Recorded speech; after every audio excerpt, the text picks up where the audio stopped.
శ్రీకాంత్ మీరు చెప్పండి.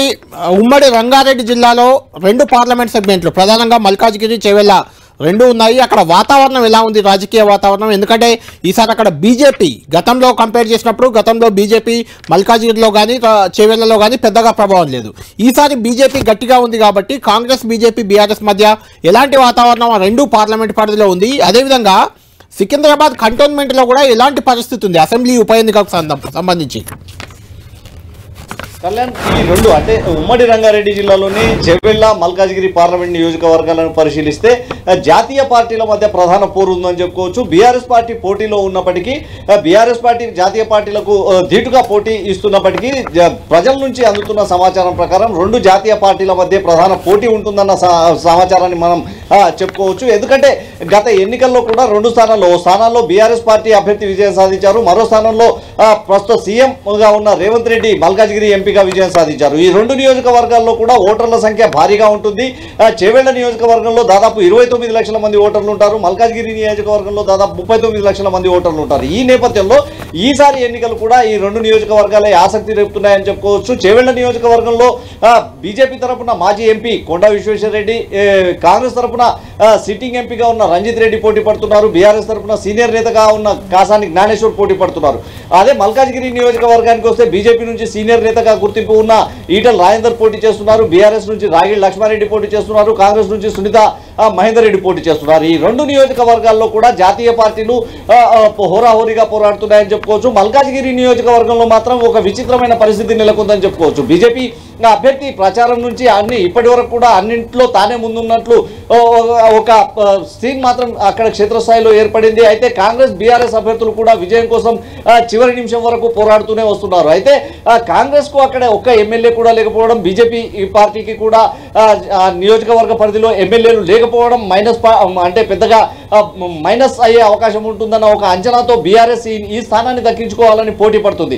కంటోన్మెంట్ నియోజకవర్గానికి అంటే అసెంబ్లీ నియోజకవర్గాన్ని మనం పరిశీలించినట్లయితే దివంగత ఎమ్మెల్యే లాస్యా నందిత గతంలో 2023లో జరిగిన ఎన్నికల్లో ఎమ్మెల్యేగా ఎన్నికయ్యారు. రోడ్డు ప్రమాదంలో ఆమె మృతి చెందడంతో మరోసారి ఉప ఎన్నిక అనివార్యమైంది. అయితే దివంగత ఎమ్మెల్యే సోదరికి మరోసారి పార్టీ బీఆర్ఎస్ పార్టీ ఎమ్మెల్యేగా పోటీ చేసే అవకాశం ఇచ్చింది. ఇక్కడ కూడా బీఆర్ఎస్ పార్టీ ఖచ్చితంగా ఈ స్థానాన్ని తమ ఖాతాలోనే ఉంచుకునేలానే ఒక పావులు మాత్రం కనిపిందని చెప్పుకోవచ్చు. పార్టీ వర్కింగ్ ప్రెసిడెంట్ ఈ మూడు నియోజకవర్గాల్లో కూడా సుడిగాలి పర్యటన చేశారని చెప్పుకోవచ్చు. మూడు నియోజకవర్గాలు గ్రేటర్ హైదరాబాద్ పరిధిలోకి వస్తుండడంతో గ్రేటర్ హైదరాబాద్ మొత్తం పార్టీ వర్కింగ్ ప్రెసిడెంట్ కేటీఆర్ ఎక్కువగా ఫోకస్ పెట్టారు. ప్రధానంగా చేవెళ్ల పార్లమెంట్ నియోజకవర్గంపై ఎక్కువగా దృష్టి సారించి చివరి నిమిషంలో పార్టీ అభ్యర్థిగా ఖరారై కాంగ్రెస్ అభ్యర్థిగా రంగంలోకి దిగిన రంజిత్ రెడ్డిని ఓడించాలన్న లక్ష్యంగా అక్కడ చక్రం తిప్పాలని చెప్పుకోవచ్చు. మల్కాజ్గిరిలో సిట్టింగ్ ఎమ్మెల్యేలు బీఆర్ఎస్ పార్టీకి మొత్తం 7 నియోజకవర్గాల్లో సిట్టింగ్ ఎమ్మెల్యేలు ఉండడంతో ఆ నియోజకవర్గం కూడా తమ ఖాతాలో వేసుకోవాలని బీఆర్ఎస్ క్షేత్రస్థాయిలో కార్యాచరణ అమలు చేసింది. కళ్యాణ్, అయితే మోడీ మానియా జాతీయ రాజకీయాల పరిస్థితుల కారణంగా రాజకీయంగా పరిస్థితులు ఏటైనా దారితీయొచ్చన్న ఒక చర్చ మాత్రం జోరుగా సాగుతుంది. ఎన్నికలకు సంబంధించి రేపు పోలింగ్ జరుగుతున్న నేపథ్యంలో ఎన్నికలకు సంబంధించి ఎన్నికల సంఘం పూర్తి ఏర్పాట్లను చేసింది. మల్కాజ్గిరి నియోజకవర్గంలో 3228 పోలింగ్ కేంద్రాలను ఓటర్లు వినియోగించుకునేందుకు అనుగుణంగా ఏర్పాటు చేయడం జరిగింది. చేవెళ్ల నియోజకవర్గంలో 2824 పోలింగ్ కేంద్రాలను అధికారులు ఏర్పాటు చేయడం జరిగింది. అయితే గ్రేటర్ హైదరాబాద్ పరిధిలో సెటిలర్స్ ఎక్కువగా ఉన్న కారణంగా సెటిలర్స్ ఏపీలో ఎన్నికలు అసెంబ్లీ పార్లమెంట్ ఎన్నికల్లో ఉన్న నేపథ్యంలో పెద్ద ఎత్తున సెటిలర్స్ ఏపీకి వెళ్ళడం జరిగింది. ఈ ప్రభావం ఏ పార్టీపై ఉంటుందన్న ఒక అంచనా కూడా రాజకీయ పార్టీల నాయకులు వేయలేకపోతున్నారు. అయితే వాళ్ళు ఇక్కడే ఓటు హక్కు వినియోగించుకుంటే ఎవరికి కలిసి వచ్చేది, వాళ్ళు వెళ్ళిపోవడంతో ఎవరికి నష్టం జరుగుతుందన్న అంచనా అన్ని ప్రధాన రాజకీయ పార్టీలను వెంటాడుతున్నాయని చెప్పుకోవచ్చు.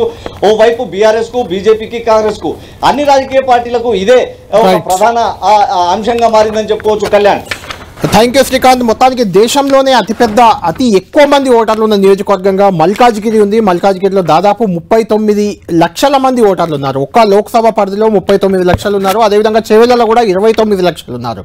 అంటే ఈ రెండు నియోజకవర్గాల్లోనే దాదాపు తెలంగాణలోని 20% మంది ఓటర్లు ఉన్నారని చెప్పొచ్చు. మిగిలిన 80% మంది ఓటర్లు 15 లోక్సభ నియోజకవర్గాల్లో ఉంటే కేవలం 2 లోక్సభ నియోజకవర్గాల్లోనే 20% మంది ఓటర్లు ఉండడం, దాంతో ఇక్కడి ఓటర్లు చేవెళ్ల మల్కాజ్గిరి ఓటర్ల తీర్పు ఎటు అనేది ఆసక్తి చెప్తుంది. అదే సమయంలో లాస్ట్